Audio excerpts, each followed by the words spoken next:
Do you remember the BMW C1, the scooter that left everyone speechless 25 years ago? It had a unique feature. The protective cage and seat belts allowed it to be ridden without a helmet and also ensured the rider's safety in the event of a crash, as long as you remained seated exactly inside the safety cell. The idea was, in its own way, very appealing.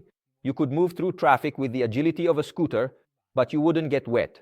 Or rather, you'd get only a little wet because the water protection wasn't complete, especially in the very first versions, and you were much safer compared to a traditional scooter. The downsides? Well, the safety cell raised the center of gravity and the scooter was not light at all.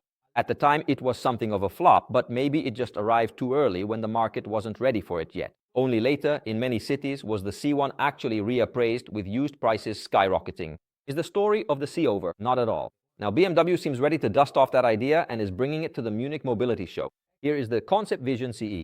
The base is that of an electric scooter that seems to be somehow derived from the CE04.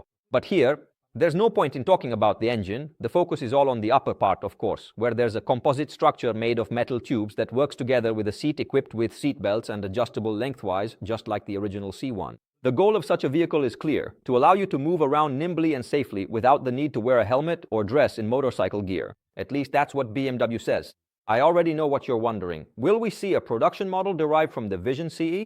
That's definitely not out of the question. Models like the aforementioned CE04, the CE02, or even earlier the C Evolution show that BMW certainly isn't lacking the courage to take risks. And even other concept bikes that seemed completely out of their minds have later been turned into production models, like the R18 for example. Of course, if it were to go into production, the Vision CE would probably need to offer a windshield worthy of the name and maybe even an upper cover, which was actually the real ace up the C1's sleeve in case of rain, but there are already some sketches where you can see something like that. The old C1 also had another weak point. It forced you to put your feet on the ground, and if the footing wasn't very stable, the weight of the scooter could get the better of you. With the Vision CE, that problem is solved because, thanks to a stabilization system, it stands upright on its own, even when stationary. Is this the future of two-wheelers? Will we have vehicles that can balance themselves? And what do you think about the Vision CE? Could it be the solution for urban commuting? Let me know what you think. I'll be waiting for you in the comments.